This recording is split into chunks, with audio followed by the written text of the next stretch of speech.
नागपुर, महाराष्ट्र। साल 2024, जुलाई का महीना।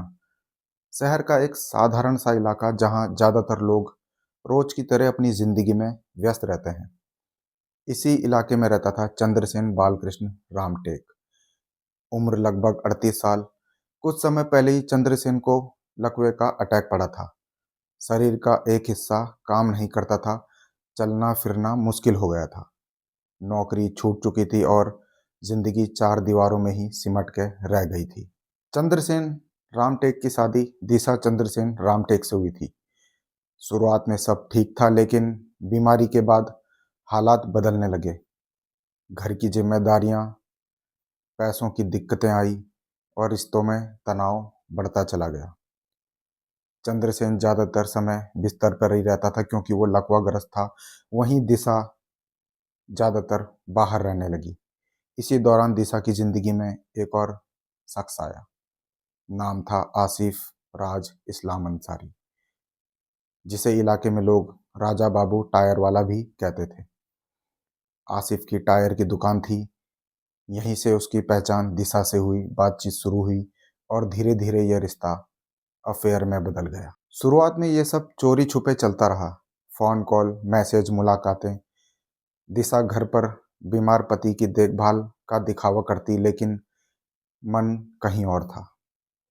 आसिफ भी उस पर दबाव डालने लगा कि वो अपने पति से अलग हो जाए। उधर चंद्रसेन को सब महसूस होने लगा था। वो लकवाग्रस्त था, लेकिन बेहोश नहीं था। वो सब कुछ समझ रहा था कि दिशा क्या कर रही है और क्या नहीं। चंद्रसेन ने कई बार अपनी पत्नी दिशा से सवाल किए, उनके बीच झगड़े हुए। दिशा हर बार बात को टाल देती, लेकिन अब हालात ऐसे बन चुके थे कि आसिफ और दिशा को लगने लगा कि जब तक चंद्रसेन जिंदा है, उनका रिश्ता खुलकर सामने नहीं आ सकता। यहीं से रिश्ते ने अपराध का रूप ले लिया। जुलाई 2024 की शुरुआत। एक दोपहर चंद्रसेन अपने कमरे में बिस्तर पर लेटा हुआ था। घर में सिर्फ दिशा मौजूद थी। कुछ देर बाद आसिफ भी वहां पहुंच गया।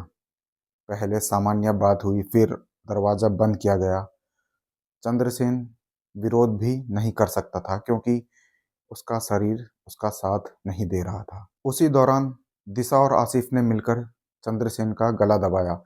एक तकिया लिया गया और उसे चंद्रसेन के मुंह पर रखकर उसकी सांसें रोक दी गई। चंद्रसेन कुछ कर ना सका क्योंकि वो असहाय था और कुछ ही मिनटों में उसकी मौत हो गई। चंद्रसेन को मौत के घाट उतारने के बाद आसिफ और दिशा घबरा गए। उन्होंने सोचा कि अगर इसे प्राकृतिक मौत बताया जाए तो शक नहीं होगा। चंद्रसेन पहले से ही बीमार था, इसीलिए कहानी आसान लग रही थी। दोनों ने मिलकर लाश को उठाया और उसे अस्पताल ले गए और उन्होंने अस्पताल में बताया कि चंद्रसेन की मौत बीमारी की वजह से हुई है। शुरू में यह मामला सामान्य लग रहा था, लेकिन जब पोस्टमार्टम की प्रक्रिया शुरू हुई तो डॉक्टरों को शक हुआ।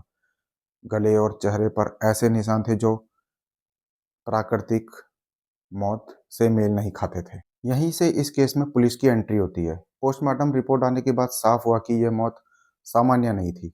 सफोकेशन यानी कि दम घुटकर हत्या की आशंका जताई गई। पुलिस ने केस दर्ज किया और सबसे पहले पूछताछ के लिए बुलाया गया पत्नी दिशा रामटेक को। पूछताछ के दौरान दिशा के बयान बार बार बदले जा रहे थे। कभी वो रोती, कभी चुप हो जाती। दूसरी तरफ पुलिस ने चंद्रसेन के कॉल रिकॉर्ड्स निकाले। एक नंबर बार बार सामने आया, आसिफ अंसारी का। आसिफ को हिरासत में लिया गया। शुरुआत में उसने अनजान बनने की कोशिश की, लेकिन जब पुलिस ने तकनीकी सबूत और कॉल डिटेल्स सामने रखी तो वो टूट गया। पूछताछ में जो सच सामने आया उसने सभी को हिला दिया।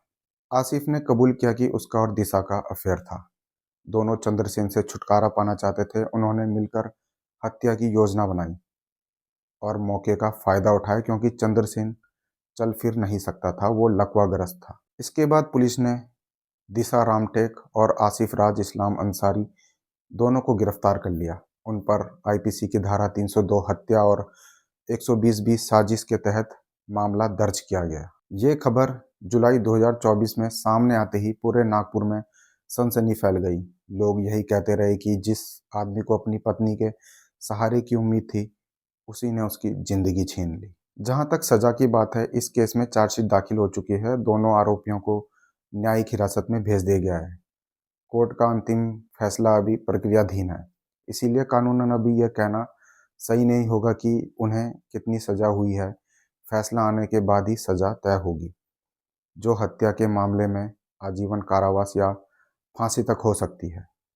ये कहानी सिर्फ एक हत्या की नहीं है। ये कहानी है अफेयर, लालच और स्वार्थ की, जहां एक गलत रिश्ता, एक बीमार पति की मौत और एक पूरे परिवार की तबाही का कारण बन गया। दोस्तों, जो अपराध इन दोनों ने किया है, इसके लिए इनको उम्र कैद की सजा नहीं बल्कि फांसी की सजा होनी चाहिए।